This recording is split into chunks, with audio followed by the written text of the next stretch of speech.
Welcome to Ground Game Metacast, everybody. Here's where we discuss the meta and we discuss an in-depth, thorough analysis with exceptional duelists. And here today, we're here in the dojo with Ground Game's very own three-time YCS contender, Isaiah Houston. And we are joined by one of the first real ground gamers, the one and only Neshi, the exception and subject matter expert on all Crystal Beast decks. Glad to have you here, Neshi. Hey, I'm glad to be here. As an OG ground gamer, I'm happy to call myself one of them because being a ground gamer is just the best you could be in Yu-Gi-Oh, honestly. Definitely. I love that. I love that good old sarcasm. No, I mean, What do you either, mean? well, No, I mean, just like Isaiah says in his Perfect Game series, if you want to get your first invite or YCS top, hitting the subscribe button is the first step. So I hit that subscribe button. well, that's what's up. We appreciate Well, it. we appreciate your support. And you're the type of person and other people out there that we like to, that inspire us to continue to make great content. So a lot of you may know him in the Discord as Kozaky, but he'll be our moderator today. We have two perspectives. We have Neshi. What is it, expert, or are you at this point an extraordinaire for Crystal Beats right now? Hey, I don't know. I just kind of flip up Conclave and normal summon Pegasus and call it a day. Okay. That's an easy win, yeah. Yeah, I forgot to introduce myself. Yeah, I'll be the moderator for today, but also my background, I'm the quantitative guy on the team for the channel, and my background is in hero decks. But what I specialize in, and above all else, is deck building. And that's what I really want to get into with you today, Neshi.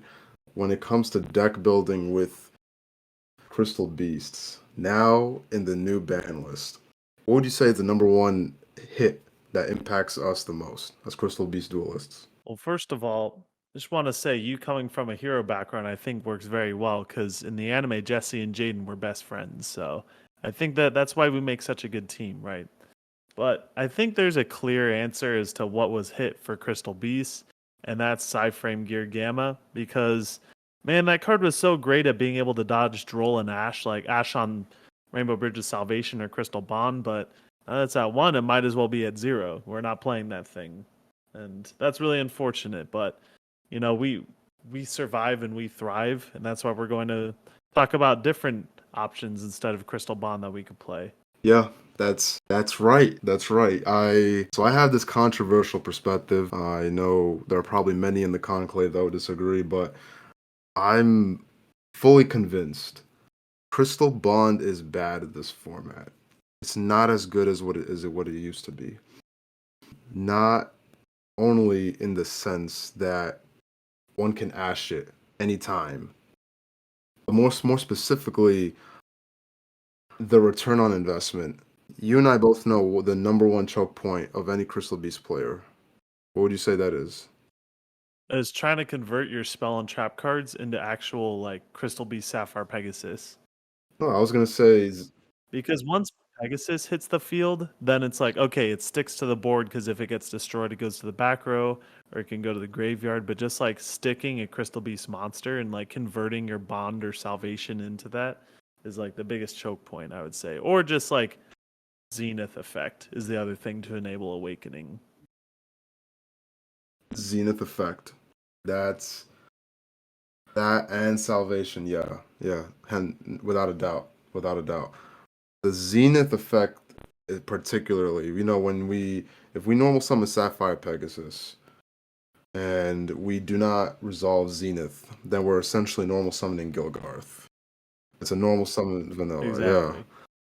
Yeah. Just imagine you summon Pegasus, you attach Zenith, and then you declare Zenith effect, banish for cost, and then your opponent ashes you, and God forbid there's no other Zenith in the main deck. That's your one and only Zenith that was banished. That's how I can tell too how you're a real Crystal Beast player is you recognize that Crystal Bond isn't all that. Outsiders look in and see Crystal Bond being a Rhoda plus place one. Like that's something that other decks wish they could have. Like imagine if Shadal had a Rhoda plus you dump one from deck to grave as a spell card. So just you realizing that Crystal Bond isn't as good as it actually is, like I could tell you're a real Crystal Beast duelist, because it is like it's definitely an A tier card. It's not S tier though. We definitely play one of it to search, but we won't max out on it. Hopefully, I'll be as good as you with Crystal Beast one day. The I don't know if that's a good goal. the the other vulnerability that I find, and this is vulnerability existed even before the ban list, is Lancia, and how Artifact Lancia is a one card FTK for this deck. You know, if your opponent drops Lancia and you're playing Crystal Beast, you cannot Zenith, you cannot Salvation, you cannot. Your Awakening is a brick because there's gonna be no Rainbow Dragon in your hand. You cannot use Prosperity. You can't Yeah. prosperity. You can't Fenrir effect to rip opposing cards on the field. But that's just going second. Did this problem ever exist in the past? Maybe in previous formats in 2022, 2021? Do you recall?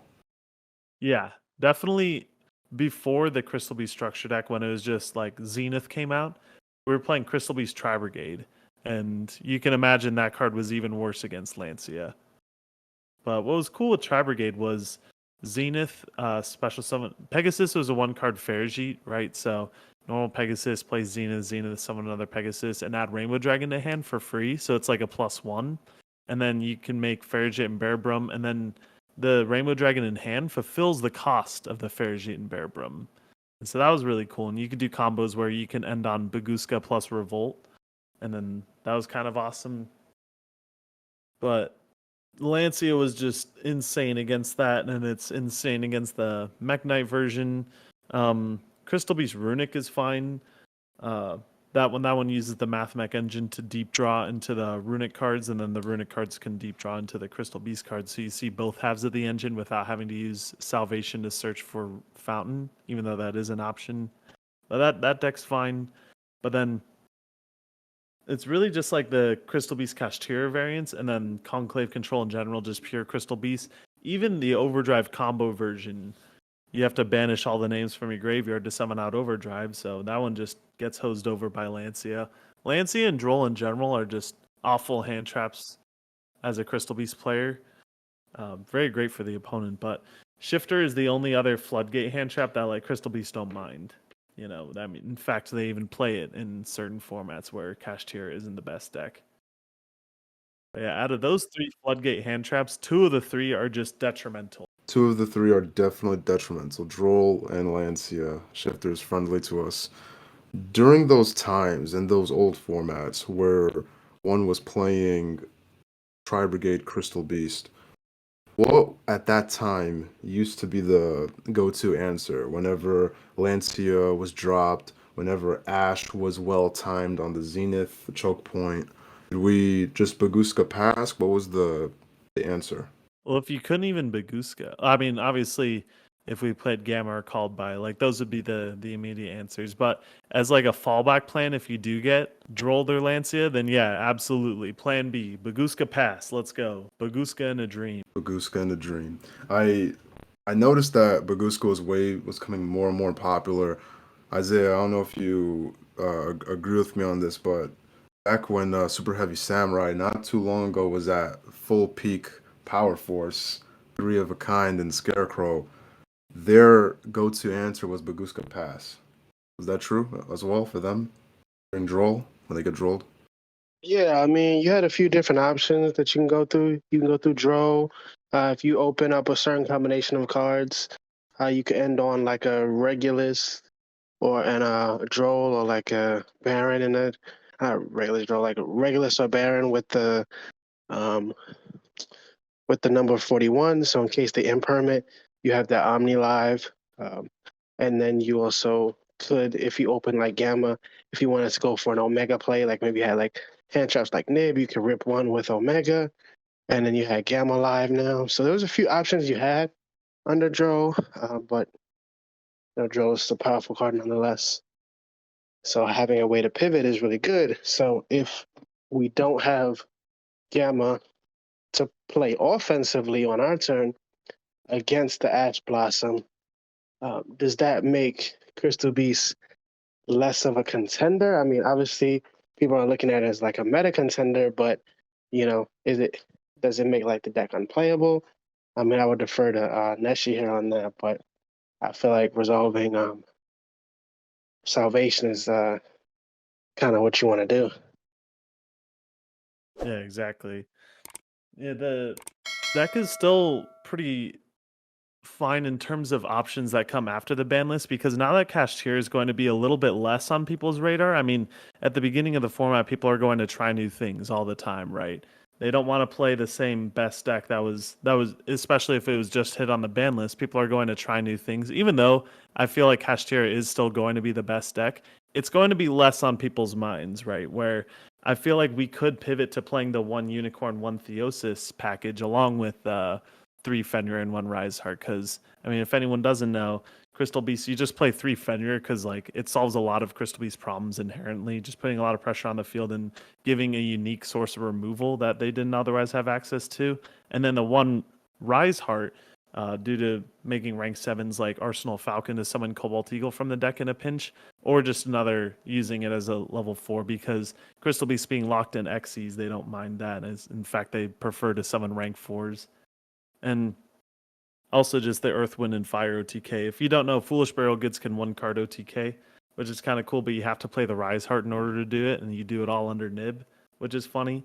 And then you just play the 1 Unicorn and the 1 Theosis at that point. So if you Salvation, like Goods, dump Salvation, search Raidsoth and Pegasus. Raidsoth is just the 1 card Arise pass. So that's just a nice little ceiling that you can have without any much investment. But Theosis by itself is still a brick, and Rise Heart is still a brick by itself. So, it comes with its own disadvantages. But the main issue with that combo was people were prepared for cash. They played the triple tack thrust and the talents, and they just played kaijus.